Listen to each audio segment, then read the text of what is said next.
Dragon and Bunny by RDM Fave Clips. Category: My Hero Academia. Rating: Teen. Pairing: Aizawa and Midoriya Izuku. Midoriya Izuku and Midoriya Hisashi. Midoriya Hisashi and Aizawa. Summary: Hisashi comes to UA to talk to the third-year heroic students about international heroes and their communities, which he finds disappointing. He starts to wander the school halls as he tries to find the exit. He catches the scent of something familiar and starts to make his way towards the scent. Disclaimer: I, nor the writer of this fic, own any rights to the My Hero Academia franchise. Story begins. Hisashi Midoriya was ready to tear his skin off, but he worked extra hard on this Halloween costume this year. He woke up 2 hours earlier than he had to get his dark green, almost black hair to curl into a wild bush of curls, while also getting used to having a normal pale human face that was covered in dark freckles. His toxic green eyes watched his hand carefully through the mirror as he shaved off his stubble, already missing the feeling of his elongated dragon face. However, this was the best way to keep his identity as the former top international underground hero a secret, since he was going out in public.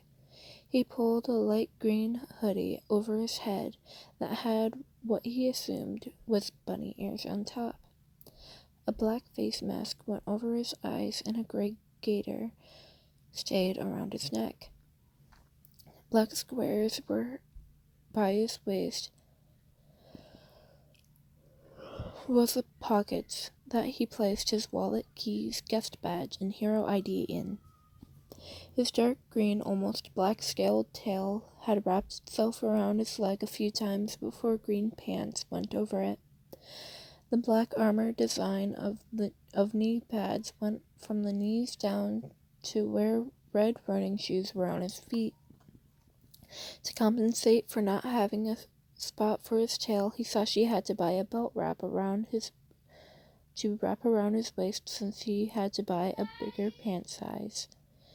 The belt also had giant red pockets, which the 8-foot-tall man was thankful for, as he placed jelly packets in them.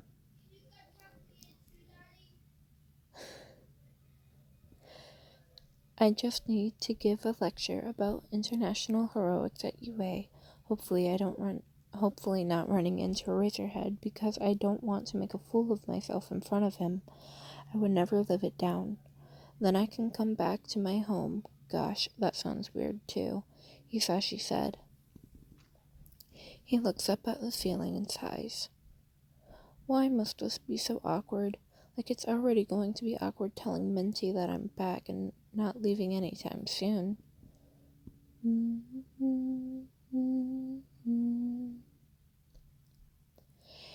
Izuku was used to getting up early for his morning runs that he shared with Ida. However, he wasn't doing his morning run today because he has to get used to having his baby forest green dragon tail out. He's lucky that he didn't have to try and paint the scales to a darker green color. He's sure that no one will even know which hero he was dressing himself up as. He did owe a Hatsume for making the full mask look like a dragon head with darker scales.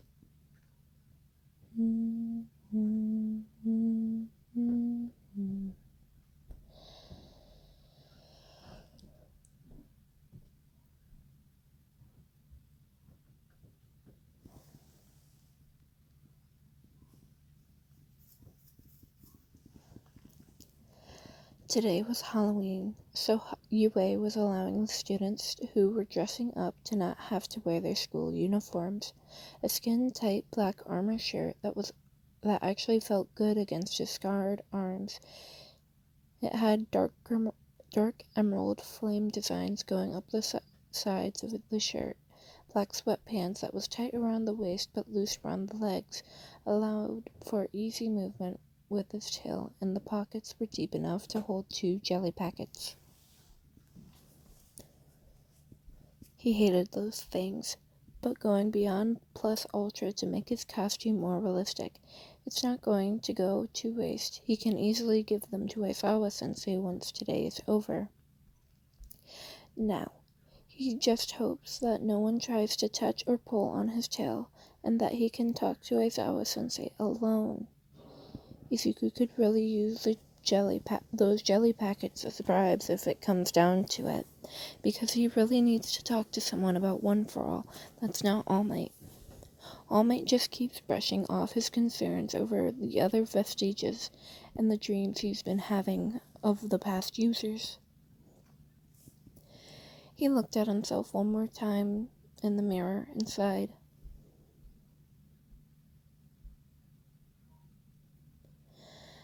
I would totally send Dad a picture, but his cell phone got destroyed and he's moving to another country again, Izuku said sadly. His mind is in a different place. Will everybody please get out of this dream wreck? Anyways, Hisashi was so happy to be done with the guest speaking. If he wanted to speak to a lot of people at one time, or to the public, then he would have been a limelight hero, a mainstream one even. But he hated public speaking, and his anxiety had him hating attention. Besides, only 2 of those in the assembly seemed to pay attention. A girl that asked a lot of questions in rapid pace that was similar to his precious son's rants. Hisashi had felt his chest swell with pride when she asked if he was dressed after Deku, and a blonde-haired boy who was happy to say that Deku was going to be excited to see a pro hero dressed up like him, and that Hisashi should go visit Class 1A sometime today, if he had time. Hisashi was more concerned over the blue-haired boy with the pointed ears that hid behind the blonde boy who mumbled something about Deku dying of embarrassment.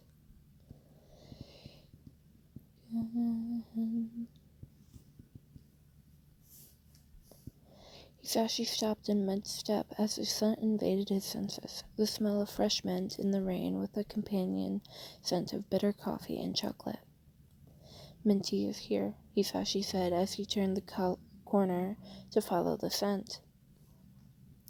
After going down a few more hallways, up some stairs, and going around corners, Hisashi finally came upon 2 people in the hallway. Black eyes belonging to the adult turned towards him with a raised eyebrow. "Excuse me, but who are you?" Who are... Minty!" Hisashi yelled, running towards the one who was dressed up like him, that let out a distressed choking sound. "Dad?"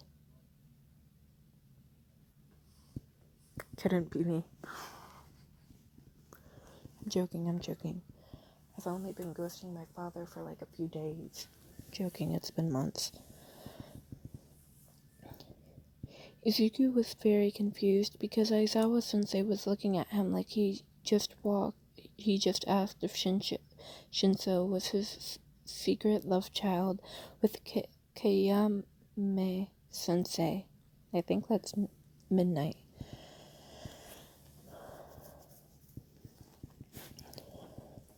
Izuku was very confused because... Oh, I already read that. "You want to ask me a question about international law," Aizawa said, repeating the question that Izuku had asked him. "Yes. Well, actually, I have a lot of questions over international law, because the translations aren't always that great, which is why I would like to maybe set up an appointment after school to sit down and talk with you over international law. I know it can't be today because you have training with Shinso today, and I really didn't want to interfere," Midoriya said, feeling his tail wag from anxiety. Aizawa squinted at him for a while, like he was judging him. "Are you planning on going into international heroic, son?" Aizawa said. A little bit. Honestly, I wouldn't mind helping with international analysis and strategizing with the international underground hero communities because they are super cool, Midoriya said, seeing Aizawa's eyebrow raised and hearing Uraka giggle behind him. Had Midoriya go back to the topic, his tail going in between his legs as he stopped himself from going into a rant about underground communities because of embarrassment, much to Aizawa's disappointment. But there could always be that situation where a case I'm working on is linked to another case that is outside of Japan. Aizawa sighed and nodded. Very well. Come with me, and we'll talk to Shinso about joining our lessons. I want to see firsthand how fast and well thought out your analysis is, and how fast she can think of what Shinso can do in a situation that might actually happen. Aizawa walked out of the classroom, and Sekijiro walked in. The bell rang, signaling the brief intermission between classes. Izuku went to follow him, stuttering out sorries and saying that he really doesn't need to. Aizawa, what are you doing? Sekijiro said. Midoriya wants to set up an appointment to ask some questions after school. We need to discuss something with Shinso, so Midoriya will be late to class, Aizawa said. Would you like me to give him a pass now? It's fine, Sekijiro said. Just don't torture the poor kid, the homeroom teacher of Class 1B said. Class 1B stared at Midoriya's tail that was curling itself around his leg. That's a nice mechanical tail. But who are you dressed up as exactly? Let's go, Midoriya, Aizawa said. Yes, sir.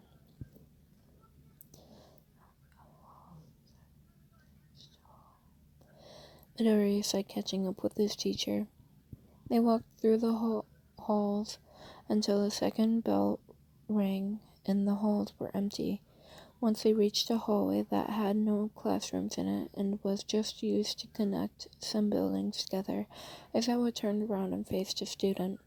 You're lying to me, Midoriya, and I hope for your sake that you have a good reason for lying, Aizawa said. Would you like to know how I know you're lying? Huh? Midoriya said, blinking. Out of all of my years of teaching, you are the only student who not only do I have to keep giving out the extra credit test questions over international law to, but you also keep answering those international law questions correctly. You don't even need my help in class at all because you are the top of your class in heroic law and ethics. Hell, your grade is always 100 and your score is even higher than my third year's. However, that's not it at all, Aizawa said as he leaned against the wall. Midoriya felt his face heat up, and he was thankful for the mask. Aizawa leaned against the wall with his arms crossed as he continued staring at Midoriya, knowing that his student is blushing under the mask, but really, Aizawa has been waiting for a chance to praise Midoriya over his knowledge of law. It showed that he really gave being a hero a good thought, and actually did research over it instead of just going into it with the mindset of beating up villains and causing destruction without consequence. You are dressed up as Torch, whose status as an underground hero internationally is hard, if not harder, to find information on than me, and you look just like him, Aizawa said. That hurt. What is biting me? Where is Kitty? Ground. Wait until the scales come in, Midoriya said under his breath.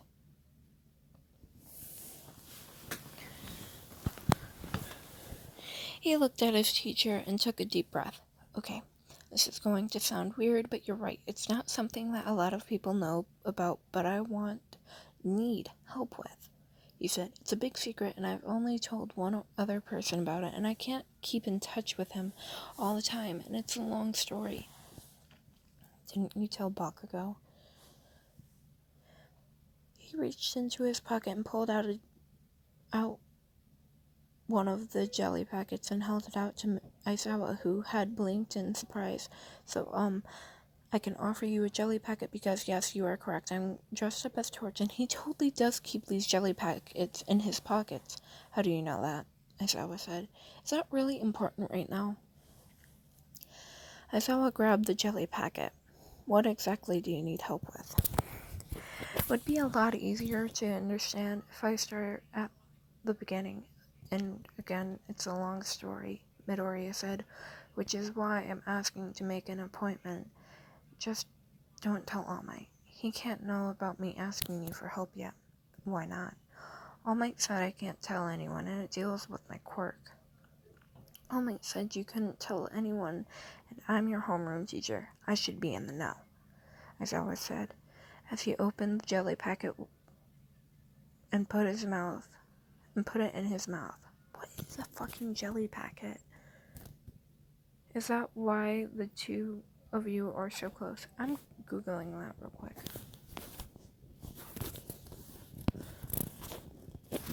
Something dumb again is a jelly packet.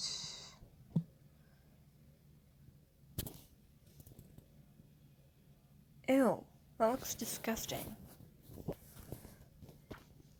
Devil Town is cold during the summertime. Oh, I can't X out of that. I kinda need to get my cat spayed. Where is it? Dragon and Bunny. Okay, back to the story.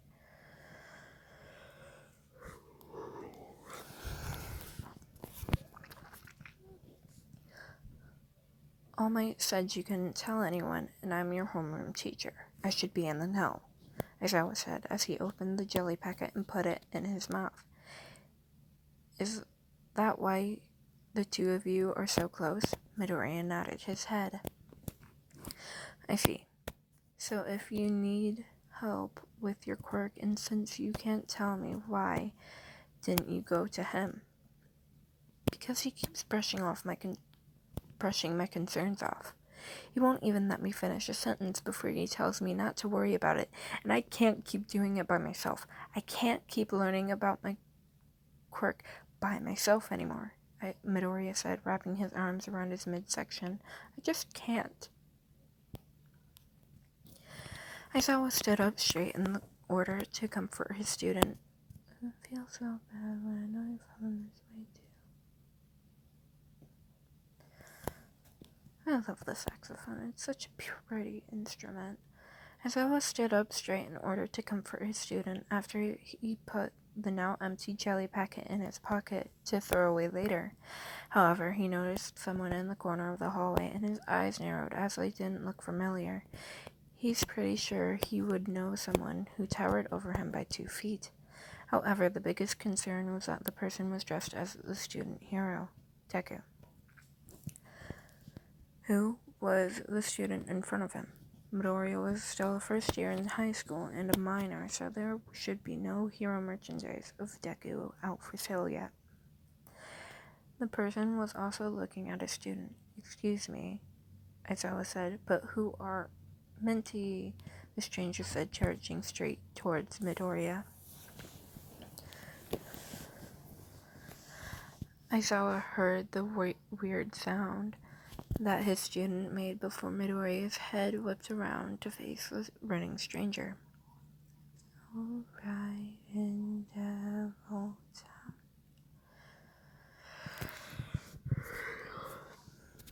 Dad, Midoriya said before he was tackled into a hug. I've missed you so much, Minty, the stranger said, pulling Midoriya up into the air as he spun him around. He sat Midoriya and put his hands on Midoriya's shoulders. And look, I'm dressed up as you. And, oh, my little dragonlet. You're also dressed up like me, Midoriya, Aizawa said, getting his student's attention as the stranger was purring into Midoriya's neck, moving around in circles as he kept hugging his student almost like he was trying to curl his whole body around the young boy. Do you know him? The stranger started to sniff the air. Yes, he's my dad, and I didn't know he was. Minty, are you also carrying jelly patches? You really did dress up like up to me and let no detail go unnoticed.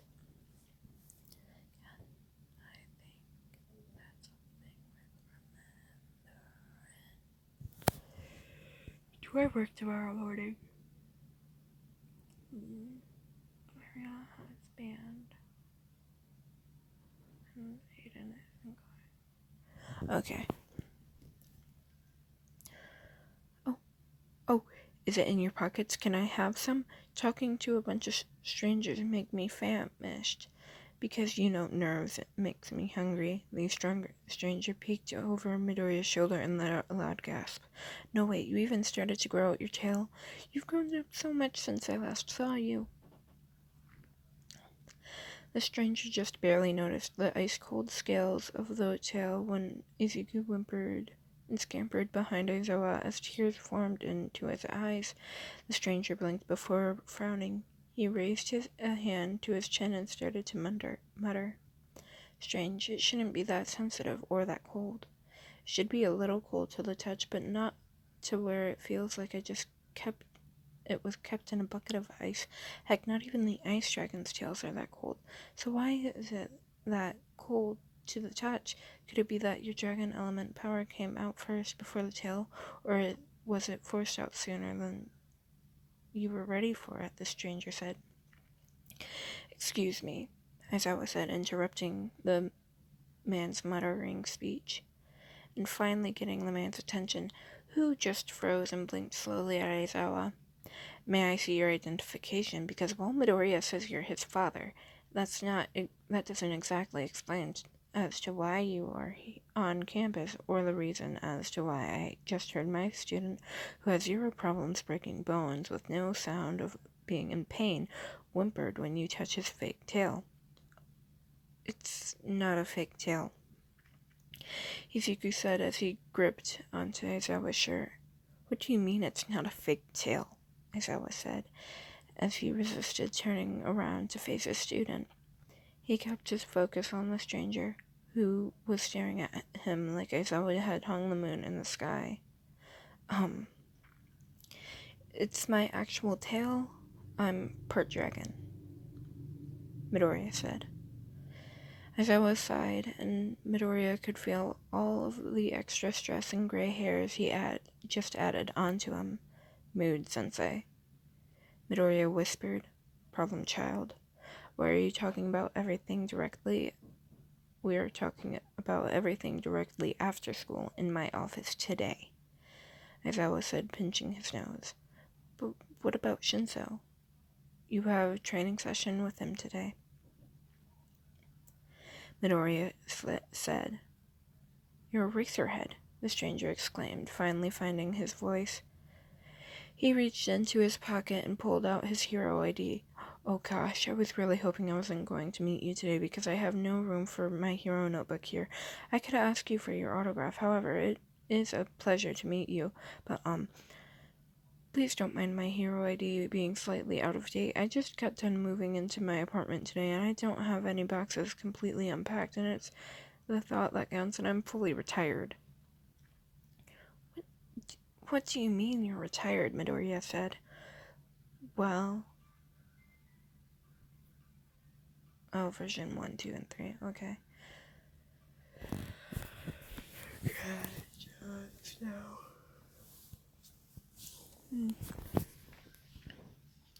I thought I could offer you... Oh. What do you mean, retired? Midoriya said. Well, the man said, as Aizawa took his hero ID. I thought I could offer you some more insight into One for All, since I did know N very well. In fact, I've helped most users out with One for All after N, except for All Might. Once Nana got killed, he ran away to America, and I was busy with a case. He ripped the back of his neck. I may not have realized, but I missed All Might in America completely until I heard about you gaining One for All, and then All Might's retirement.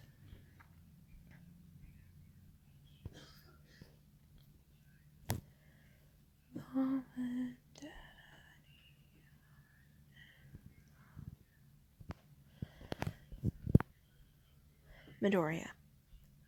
Your father is a pro-hero torch.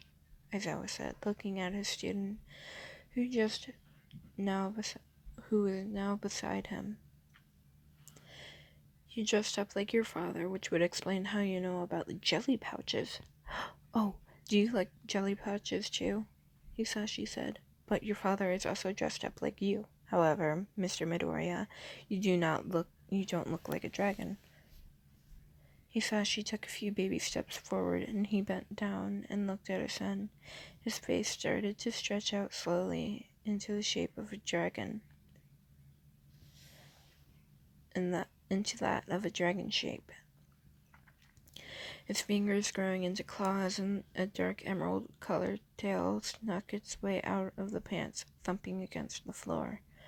Then it was like watching those sequin pillows that Hisashi stemmed to that had reversible images. The skin flipped over into a fast motion like they were ripples in the water, as scales appeared in the dark emerald color.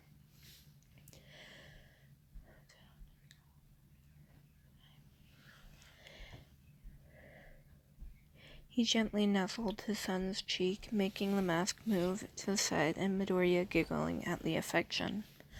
I'm sorry for hurting you, Minty. I didn't know your tail would be that sensitive, and I'm really concerned about that, Hisashi said. It's fine, Dad, Midoriya said. He looked up at his teacher. Aizawa-sensei, will it be okay if my dad joins us? He can help explain more about my quirk than All Might could. Sure, why not? Aizawa said, handing back the hero ID. But what's one for all? Is it anything like all for one? They're brothers, and really it's a long story. One for all is also the true name of my quirk, Izuku said as his father stepped away. Okay, so today, immediately after school, in my office, don't worry about Shinso's training. He can use a rest day. If what Zashi has planned for them today is anything to go by, Aizawa said. Now you go to class, problem child. As for you, Mr. Midoriya, we're going to be talking in the principal's office. You broke protocol, and knowing that rat he knows about your son's quirk, which will help ease the pressure of my student. But Principal Natsu scares me, Hisashi said with a whimper. I don't care about your comfort, Aizawa said. You're not my student, your son is. So let's go. Principal Natsu isn't that bad, Izuku said. Izuku, my fluffy mint, my precious son, my little dragonlight, your definition of not bad is completely different from mine, Hisashi said. I mean, no one has been able to match how terrifying Mom is when she's angry, Izuku said. Hisashi whined as Izuku left to go back to class, leaving him alone with Aizawa in the hallway. He looked at the 1A homeroom teacher with sad eyes. Follow me, and if you don't, well, I'll have no problems using my capture scarf to drag you there, as I was at activating his quirk. Hisashi gulped, and with the feel of his tail dragging in between his legs, he followed Aizawa through the halls of UA to meet the most terrifying hero that Hisashi has ever known. That is the end of Dragon and Bunny by RDM Fave Clips. Remember to drink water and eat something healthy, along with getting some type of vitamin D.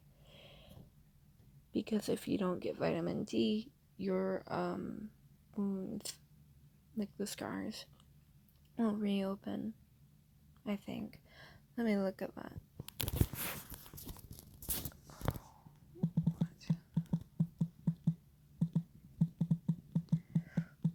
Go a long while without vitamin D.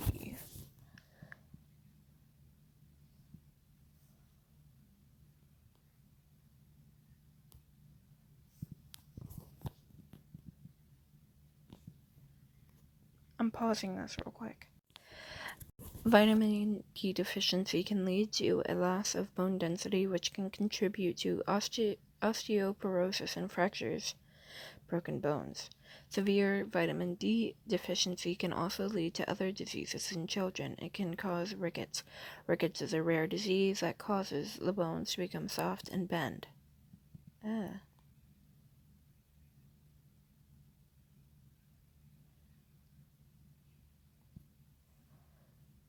I can't remember that one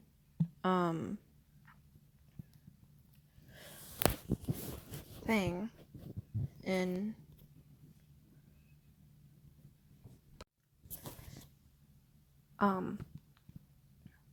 scurvy. I was talking about scurvy earlier, which is when old scars break open because the rate of collagen degradation is greater in old scars than in old scars.